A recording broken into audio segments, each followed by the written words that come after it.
ko lang kay Z tsaka kay Ria, pag meron silang sasabihin sa akin, Mami, bawal pakainin ng ice cream o chocolates yung anak ko, huwag silang maniwala pag sinabi ko sa kanilang, ay hindi ko pinakain dahil hindi totoo yun. Kasi nungalingan yun. Ang mga lola talaga. Bibigyan ko ng ice cream at chocolates. Basta pagsisiplina sa kanila, bahala kayo dyan. So, spoiler ka na ngayon pa lang. Ngayon pa yan. Pero syempre, tuturuan ko rin na bawal yung ganito, kailangan ganun. Pero sa kanila Zian, ayoko silang sagasaan siya. Kumusta si Ria as mom? Ay, mas matindi kasi sa akin. Paano nasabi? Wala, siya talaga. Siya talaga, kahit miyaya siya talaga. Hands-on pa. Hands-on siya talaga, sobra. Si Sanjo, Isa ano pa pa? yun. Oo nga, nakita ko yung mga post ni Post Ria. Isa pa yun.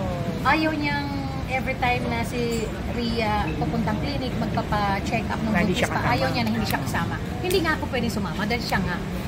Siya naman asawa, si Mina. Hindi ko nga na-experience yun. Sabi ko na, pwede bang samahan naman kita sa clinic ko, nagpa-check up ka. Mga sister kasi nandyan. Wala ba siyang shooting? Pinag-shooting? Wala. Pag may shooting, inaano niya. Wala to. Iniiba nila schedule. Sobra. Hands-on si Sanjo.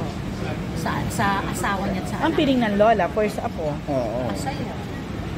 Sa kanila ngayon, baby. Kasi di ba nasa bahay nila. So ngayon, yung baby nasa kanila. Sige. Pag laki-laki yan, hahak-hahak. Paano ko iniira mo ba? Hindi pa, kasi baby pa eh. Nagde-date ka kay Ria. Pinupuntahan mo Pinupuntahan mo lang. Pero pag naglakad na yan, Lagot. Saka nakamagkano ka naman doon sa mga pinamili? wag na. Huwag na.